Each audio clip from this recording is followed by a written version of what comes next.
Some of us were living below the poverty lines. No one talks about it. It was difficult for me. Today, we're joined by Henry, 8-year Marine Corps veteran, to talk about his transition back to civilian life and the financial hardships he experienced along the way. Met with a few people that we were starting a venture. There were some deviations from the partners. I was paying $2,500 a month. Well, I can tell you that I wasn't sleeping at night. This is going to take me 20 years. Can I pay this debt, or will this debt be paid? I'm now paying like $800 a month. That's a win. If I was to tell my young self anything, I would be like, hey man, it's tougher than what I came from. So Henry, thanks for joining us. Really appreciate you taking the time. Love to just hear a little bit more about your story, about your navigating not just the financial journey, but just financial troubles and everything along the way. So let's go to a more comfortable location. Sounds great, man. Can you tell me about your mentor, the reason that you decided to eventually enlist in the Marine Corps? I decided when I was 13 years old that I was going to join the ROTC program at my local high school. I knew that because of my uncle, who was at one time was a National Guardsman. That's all I knew. I knew that military was to be an option. And when I joined this program, I met Gunnery Sergeant Martin, and he was larger than life, to say the least. He was terrifying a lot of people. Either you loved him or you hated him. But he was one of those guys that, for me, was also someone that kind of left an impression. Right. But he was also gentle and kind and just expected the best out of you. So immediately I was like, I wanted to be that dude. So that's 13 to 18. Yeah. You're with him. Yeah. And then you officially go off when? Joined the Marine Corps in 1992. Okay. So backtrack a little bit. Yeah. I thought that I wanted to fly Harrier jump jets. That was why another add-on to the piece of the pie, if you will, that I thought I would do when I joined the Marine Corps. I would just maybe not join right out of high school. I would go to college, then go in as an officer. So I went to this thing called Governor's State. And Governor's State is basically where they teach you about law and they teach you about government. And they choose 3 or 4 people out of this and they teach you this stuff. Well, lo and behold, there was a bunch of Marines at Governor's State that were training us. And I got told in those uncertain terms that, hey, dude, you're never going to be able to fly. Really? Because I had glasses on. Right. It's like, come on, guys, it's not going to happen. Yeah. So I decided I should just join straight away. Okay, so 92? 92. Okay. So 192, yeah. Again, we're not going to... See, 23. So now you can do the math. No. I'm going backwards now. I'm adding a 2. The funny thing is, you have this, I don't know, revelation might be the wrong word, but you have this like 13-year-old you see this man, this figure, you go through this experience, you enlist, and you serve for how long? 6 years of active to inactive. You use the terms rough and tough, that transition back from 100% military life, 8 years of your life, back into sort of readjustment in a civilian life. So when I left the Marine Corps, that wasn't really a transition team. They told you, they got you prepared to leave the military, right. But there was no landing of where you can go once you got out of and where you were going in whatever part of the country you were going into. So that was the first tough part for me. The second part was coming back home to family and trying to readjust to who they are and what they're doing and why.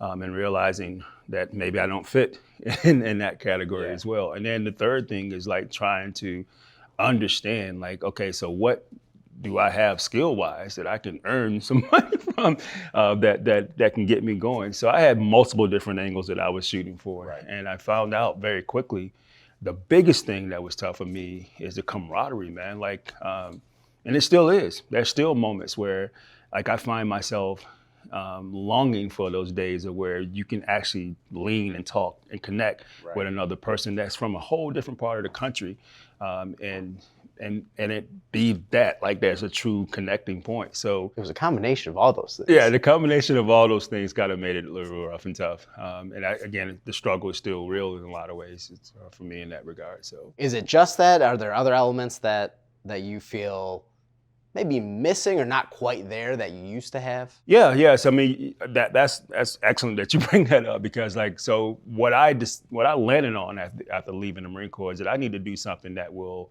do precisely that, highlight the great things about our nation.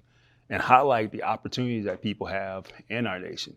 And then highlight for myself, like what I could do to kind of bring some of those stories back to the forefront. And the reason why I did that is because of my time in Somalia. So like when I was there, I met this young girl. She couldn't have been no more than 8 years old. Yeah. What impressed me the most about her is like the conditions she was in they were freaking deplorable, man. Like she lived in a cardboard box, cardboard shanty town with her family and, I don't know, 500, 600 other people.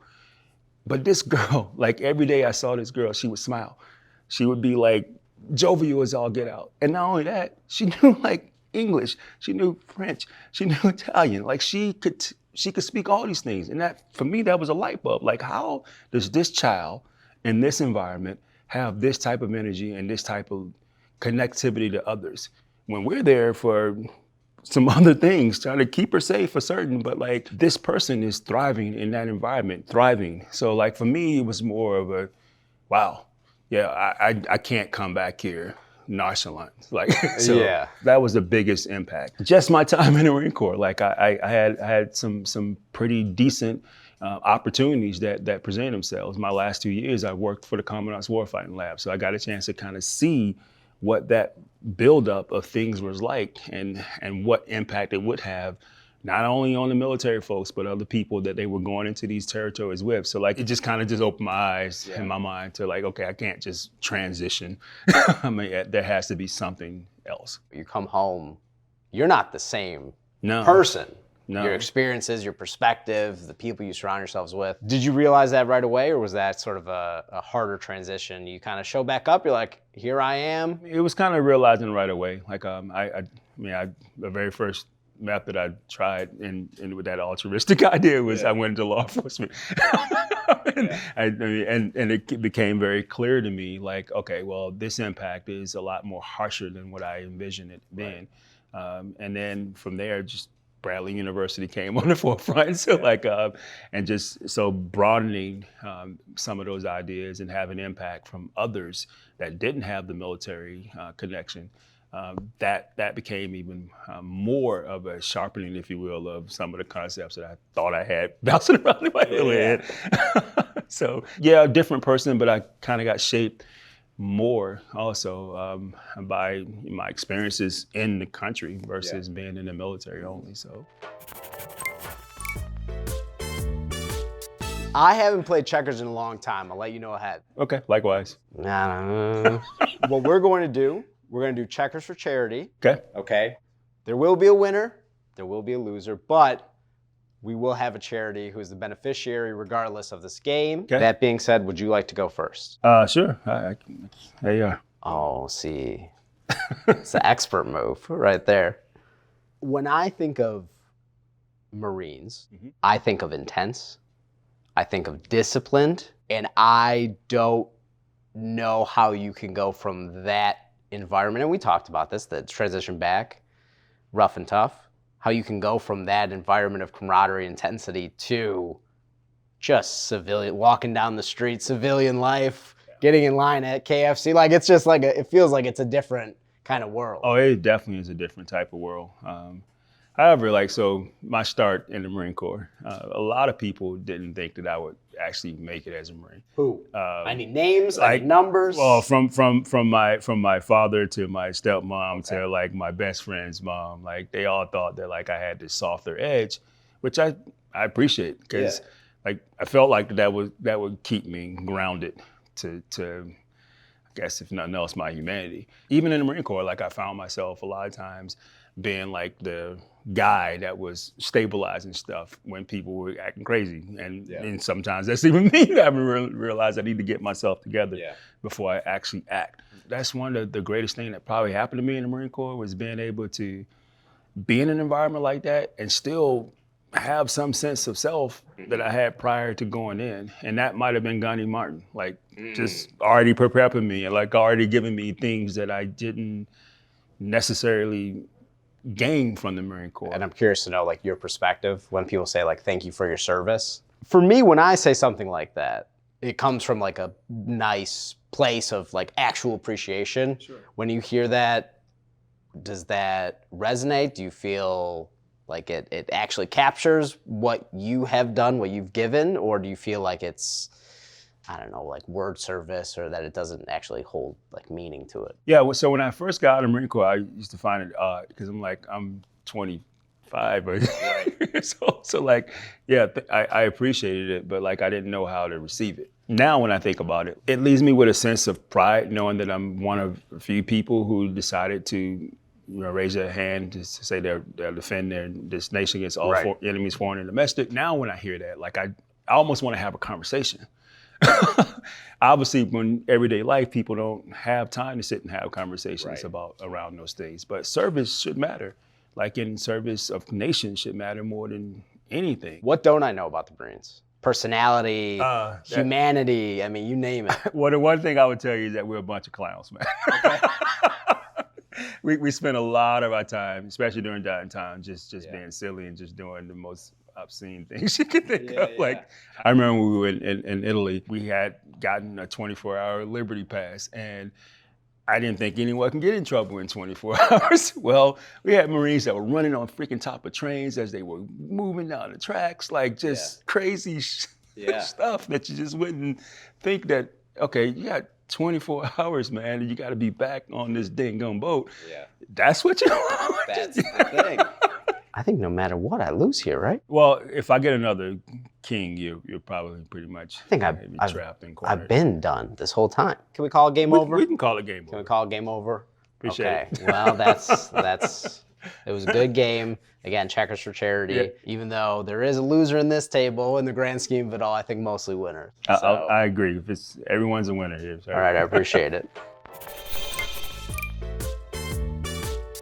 As you transitioned from active duty back to civilian life, trying to get yourself reacclimated back into the workforce, try to figure out those skill sets, somewhere along the way, accumulating debt, getting yourself in financial duress.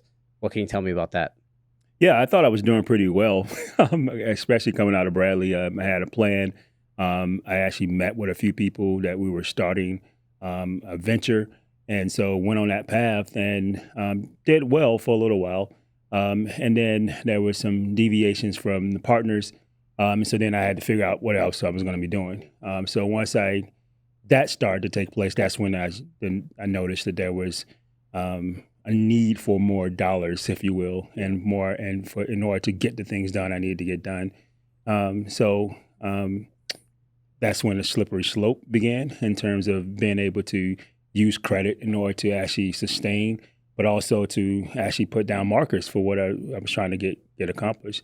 And as that continued, like instead of there being some successes that were happening from me building, there was that constant marker of hurry up and wait, if you will. Yeah. But then at the same time, just the need for sustaining my own life in the process. So over time, that became like the moniker of what was happening with debt and with acclimation of finances and trying to continuously grow the ideas and businesses that I was trying to put forward. Some people, it's like one big thing, catastrophic. For you, it's kind of this gradual build and build and build. And then was it like a moment where you're like, oh no? Or was it like a couple small ones that kept building? It was a couple small ones, but then I got to tell you, I'm a performance coach, so I went all out in terms of trying to get that moving forward. So I had multiple different classes that I took, multiple different certifications, and then trying to build out my platform as well as trying to get traction there. And that's when I looked down. I'm like, wait a minute, like this is not producing what I needed to produce in order to move forward and eliminate some of this debt, but at the same time, just finding some breathing room and not feeling overwhelmed. Those two things were converging on each other, and so it made more sense for me to try to figure something out besides taking out another loan process or finding another source of income. So here we are. I'd be curious to know the timetable of you transition back to civilian life. You have these kind of partners in place. You have these ideas, whether it be performance coaching or any of the other ventures you're looking at. Is it like day one, you start in the red and it just keeps going darker and darker? Or is it over a 5-year period, 10-year? It's been over a 10 or 15-year period of time, because I obviously performance coaching is one element of the things that I did based off that altruistic view of the world that we talked about earlier. Me trying to figure out like how do I link these things together without feeling like I'm abandoning one process or the other. That's where the real trouble was taking place. Trying to sustain and maintain one endeavor while having an opportunity present itself and realizing, okay, I need this and this types of monies in order to move in that direction, and link those things together is where, for me, the issue was, is not stopping, clearing, and moving forward. Right. That's probably what it should have been the case. But in my mind, like all of this was making sense, and all of it should rise at one point in time, and just never did. So that's 10, 15-year period. Can you identify now some things where you're like, man, I should have done X or Y or Z a little bit differently? The very first thing I should have done was stop spending money that I didn't have. So like, or at least be able to kind of look at it and say, okay, well, this is going to get me to lose more money in the long term versus having more. Can you describe sort of your process as you're kind of dealing with the practical side of the debt, but also like your emotional attachment of, man, I'm somehow 10,000, 20,000 in debt, right? It becomes a pride thing, right? Like you started this process, you did these things knowing that there's opportunity for there to not be some success and there a failure, and then you still got to pay the piper. So like those things were consistently in my mind. And then realizing, okay, but I still have this goal that I'm trying to reach. So like I'm forward. So like having that been consistently in my head, along with this idea that, hey, this may not work out the way it needs to work out. Can I pay this debt, or will this debt be paid? Right. What do I have to do in order to get this debt? And then that's just me. I still have a family. I still have other opportunities and other situations that I have to deal with.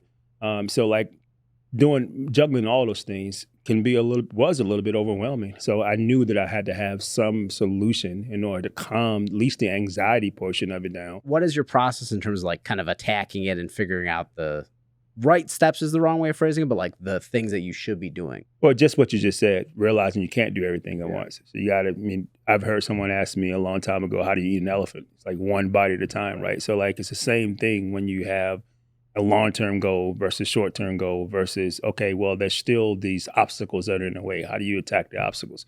One at a time. So that's what I had to tell myself and constantly tell myself, okay, this is a process. Develop a plan, move on that plan. Once this task or once this obstacle is eliminated, move to the next one. Right. Do the same. But at the same time, don't shut down the idea of wonderment. Don't shut down the idea of achievement. Don't shut down the idea of success in terms of what it is you're trying to achieve. So like that is an ongoing thing. And obviously, don't be afraid to ask for help. That's a big thing for veterans. Like we feel like we should be doing this by ourselves. And sometimes that's not possible. The worst number when you are looking at your total amount of debt, do you feel comfortable sharing that number? Oh yeah, absolutely. I hit 65.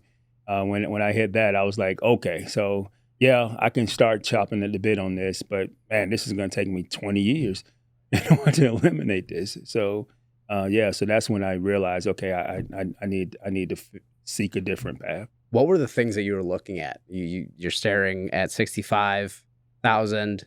You're trying to navigate life. Are you thinking second, third, fourth, fifth job? Are you thinking bankruptcy? I mean, what are all the things going through your head in that moment? All those things. All of it. And then I had an opportunity that was staring me in the face too. So like I had to figure out like, okay, how do I still move forward on this opportunity? But how do I also make a plan to take care of what I've created with these other opportunities? So those two things were jumping rope, if you will, with each other. So like I had to figure out like how to do that. Like and that's still something that is at the forefront of my thinking in terms of going forward. What do I do to not be in this situation again? There were a lot of things that you could have done that you maybe didn't do, but looking at something like veteran debt assistance, where was your mind at in that moment? Well, I looked at 4 or 5 different things, and one of the things I noticed immediately, there wasn't a lot of assistance that was there. There was, okay, we can help you get rid of this, and here's how we're going to do it, and here's what you need to do. But there wasn't really a systematic approach to how this could actually get done, what they're going to do with the creditors, how this is going to help you. And then no one talks about it a lot, but the stress level that is going to be slowly dissolving from your life to help you refocus. And then if you are having these other opportunities, you can put towards eliminating this stuff faster. Like, so those are the things that I saw from veteran debt assistant that was like, okay, yeah, this is probably the choice that I should be making. For veteran debt assistance and the way that you were looking at it, what was that something that stood out to you right away, or were you just thinking about as you were going through the process, oh, this actually kind of aligns with the way that I'm thinking about solving it? What was clear with me with veteran debt assistance is that there was a plan, and they laid it out black and white, so I can see it. So that was comforting for me, because it's one thing to admit that you have a problem. It's quite another to admit you have a problem and then to ask for help and then take the help. So for me, it was easier to do those things in this program. If you could walk me through before veteran debt assistance, how much debt you were in, how much you were paying each month, and then with veteran debt assistance, what are we looking at now? Yeah, before veteran debt assistance, I was paying $2,500 a month for the totality of the debt that I incurred. I'm now paying like $800 a month. Wow. The round number, if you will, was about 54,000. That has been cut in half to little over 23,000 in debt that I'll end up paying back. So 32,000 in debt I'm paying back. Can we do like a before and after snapshot? So it's like Henry before finding the actual solution to the problems, and now we'll call it Henry today. Well, I can tell you that I wasn't sleeping at nights prior to this, because again, the debt is there, but then the ideas are there, the opportunity is there. So like having to juggle all those things, and then still deal with living like that. That was that kept me up a lot at night. Where I'm at now, I'm sleeping well. so I feel a little less stressed. What would be optimal? Eliminating all the debt.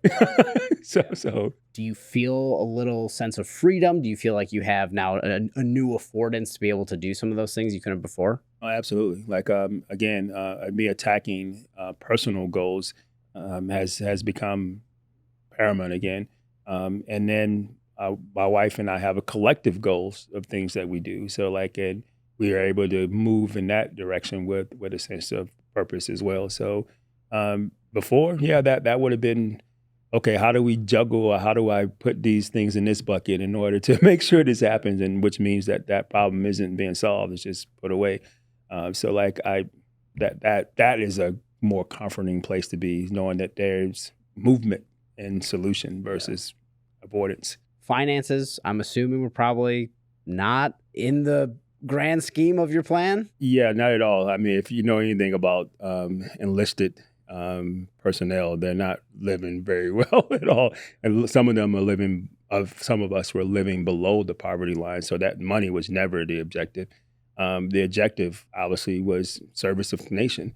And then being able to become bigger or more than what you were prior to going in. So like those were the two big things for me. It's like, how do I give to my country, but at the same time, how do I become a better person?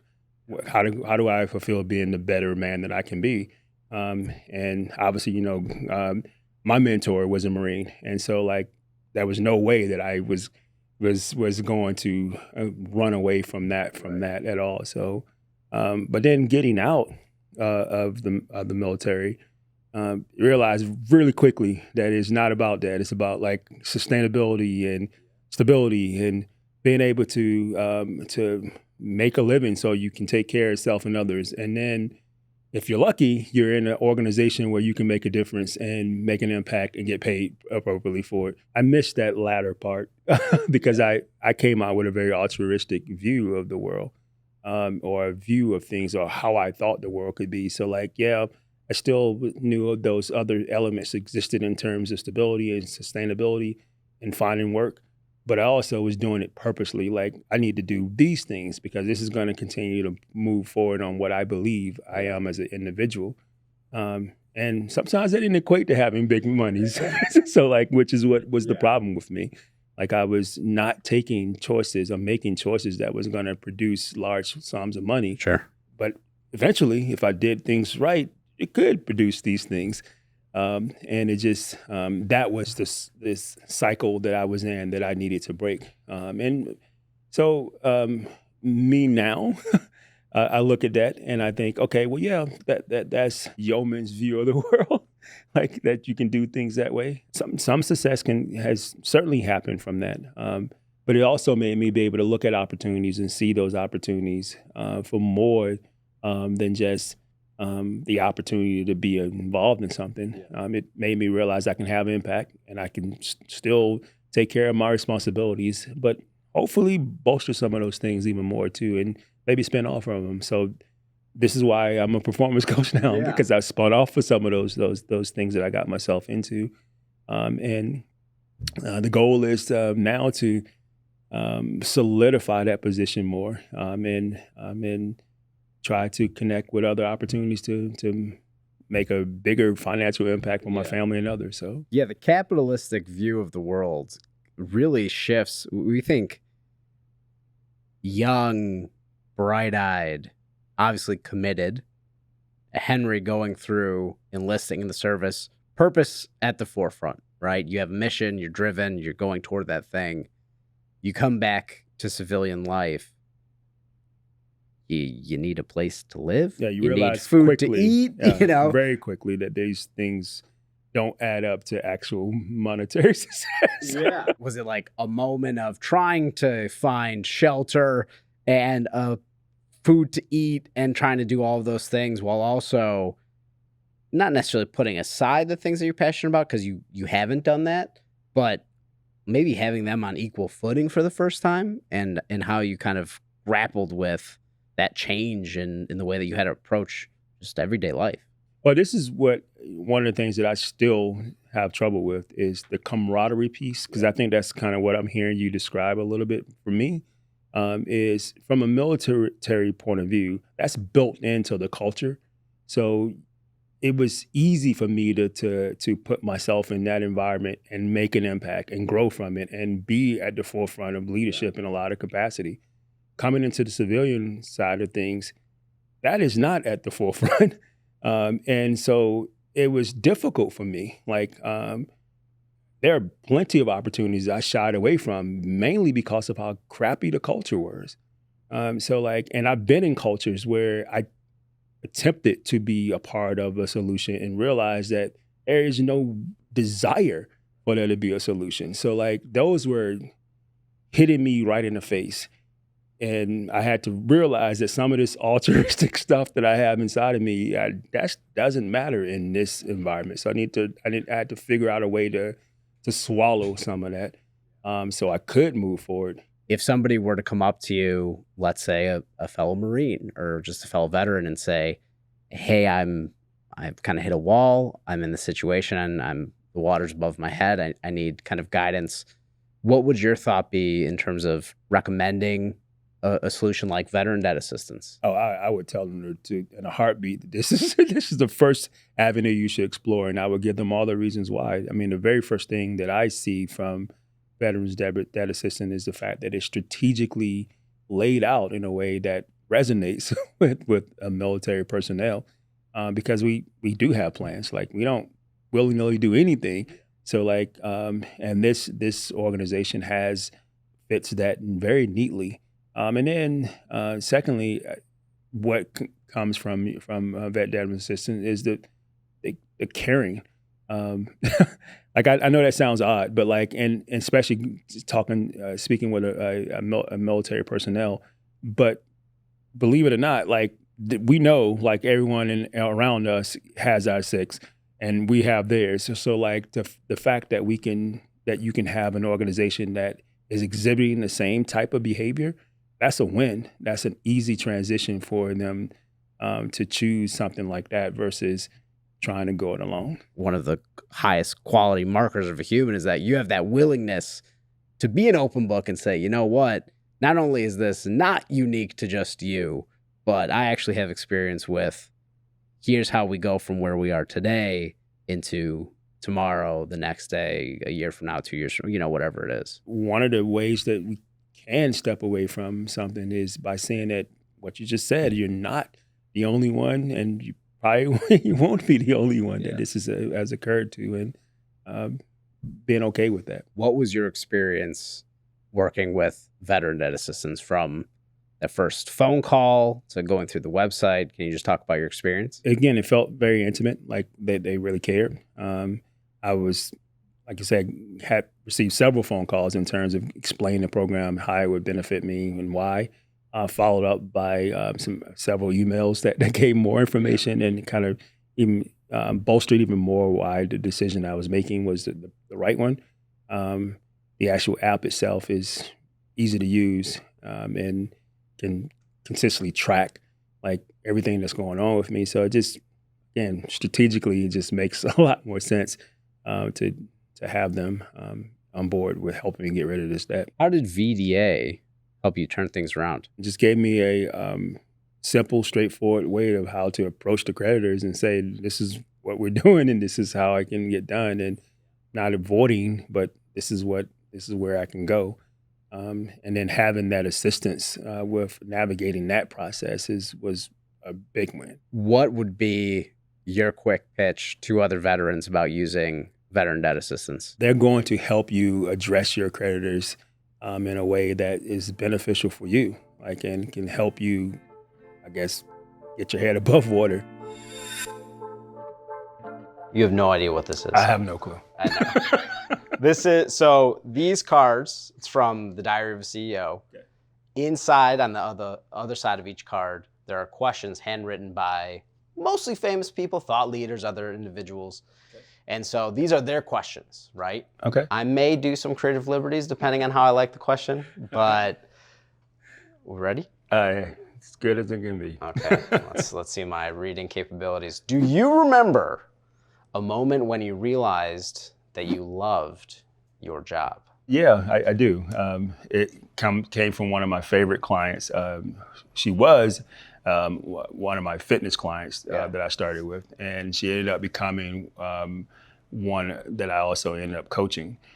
So when my wife and family and I were moving from Oregon out here to Wisconsin, and I told her that this was happening, she insisted that before we left that she wanted to meet us all in the park so my boys can play, my wife I can sit there and have a conversation with her.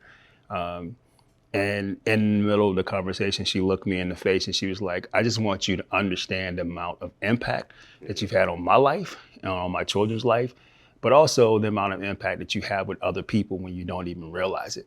Like, so when she said that to me, that was where it made me understand, like, okay, this is definitely what I'm supposed to be doing. Yeah. It also, it left an impression that, like, it's not always about like what you're trying to accomplish. It's just do it. Be there, be present. When you're present, stuff happens, magical stuff happens. So left me with a very strong impression. First card down, how do we feel? That was a really good question. The second part there's actually a follow-up with that, which is, what was the last time that you hated something about your job? Oh. We don't have to go there. No, that's not good. I did the self-edit. I was like, I appreciate it. All right, this one. Oh, this is Bear Grylls. Oh. Do you know Bear Grylls? Survivor of nature and other things? Yeah, I thought he was the crazy guy that gets Bear Grylls, definitely not the crazy guy. I think I know the answer to this one.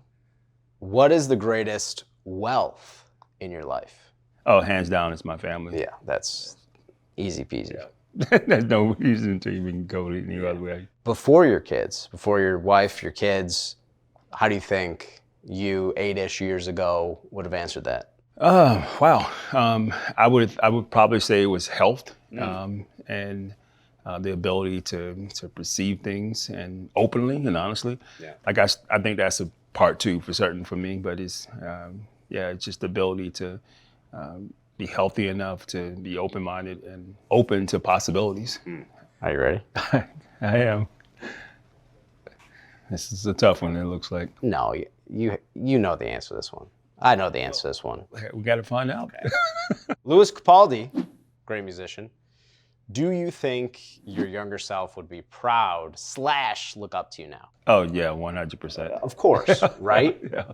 That's not no little boy from Georgia to where I'm at now. Well, yeah. It's not even, so honestly, it's not even that. It's, because the other way of thinking about that is like, do you think younger you, let's call you 12-year-old you, before the 13 kind of pivotal moments, would even kind of believe this? Like that this is the future, this is the adult version of them? Probably not. Like it would be very hard to believe, one, that I would even left Georgia. So that's the first one. And then the second one, sitting here having an interview and a conversation with someone about my life. No, I don't, that would be really hard to believe. I feel like I'm doing a bit of mind reading with you. Yeah, I feel like we're synced on this. That sounds this like one, though, we're going to diverge, I feel. All right, let's do it. Oh, this is, I don't know how you would do this. What is your definition of success? We talked a little bit about this in terms of that whole running thing, and just always feeling like there's forwardness that needs to happen. What I'm realizing as I age is that success is truly how people feel about you and how you feel about others, but also what type of impression you're leaving to those that may even not even know you. And so that's that altruistic version of what I thought I left the Marine Corps to be on the path with.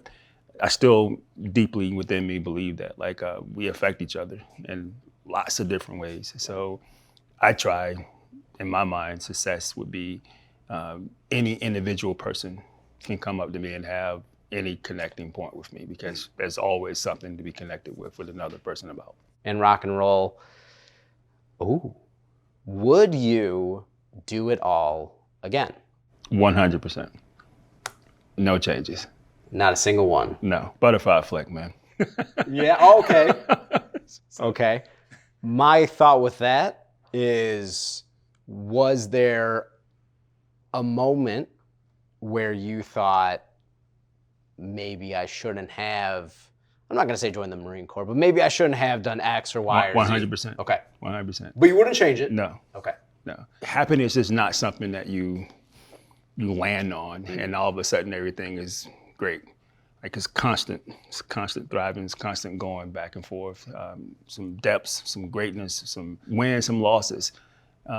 So changing anything in the past wouldn't stop that process, right? Yeah. Like it would still be the same type of thing. And not to mention, if there were certain things that were changed, I don't know if I would have certain people in my life that are pivotal. Yeah. So yeah, 100% the same way. Thanks for watching. Make sure to like, subscribe, and if you have any questions, make sure to leave them below in the comment section. If you want to see more videos like this, make sure to click on the thing that just popped up.